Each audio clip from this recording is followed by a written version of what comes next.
The General Commission on the Status and Role of Women seeks to offer ministry resources that help promote the use of the most expansive language possible. We encourage the use of this expansive language when we are meeting in groups, from small to medium to large. The United Methodist Book of Resolutions, 11, affirms the use of biblical language and images in worship and in our common life together, and affirm the use of language that reflects the longstanding commitment to the inclusiveness and diversity of United Methodist members and constituencies. We build upon this work in the United Methodist Book of Resolutions by encouraging the use of expansive language in all of our common work together. You might be wondering, what exactly is expansive language? What we refer to as expansive language is the practice of using language that does not exclude, either implicitly or explicitly. We practice using expansive language by reducing the amount of exclusively male references to God, the church, and God's people. Instead, we encourage the use of gender-neutral and feminine words in our language. The words we use can either limit or expand our ability to include or exclude others. We choose and encourage you to use words that have the ability to empower others and to honor each and every person who is made in the image of God. The purpose of practicing expansive language is to welcome as many people as possible into the family of God. We want to know, and we want others to know God more fully, so we encourage the use of expansive references for God. Because our languages can often be limiting, we encourage the use of expansive language in order to learn more about the vastness of God's being, as well as the vastness of the Bible's depictions of God.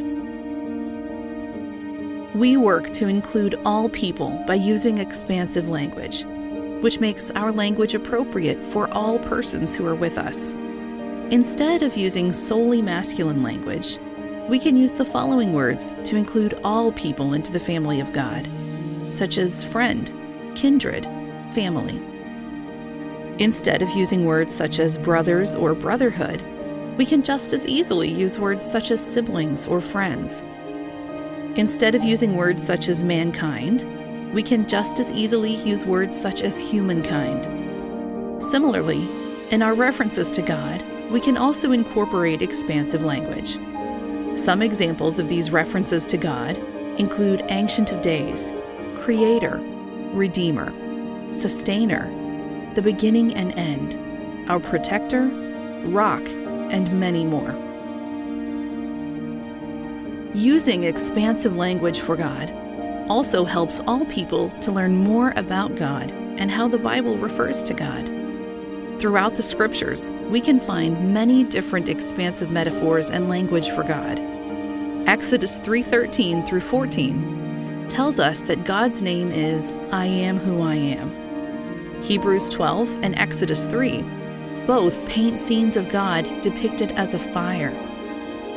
1 John 1:5 describes God as light itself. Still other passages in the biblical account draw upon feminine images for God. Deuteronomy 32:18 and Isaiah 42:14 both refer to God as giving birth. Similarly, Jesus refers to God as a mother hen in Matthew 23:27. These and other examples can be used to encourage our churches, our committees, our pastors, our clergy, and our members to learn that a wider vocabulary for God already exists, as well as encouraging that expansive language is incorporated into our worship and our liturgies. For more information, visit GCSRW.org.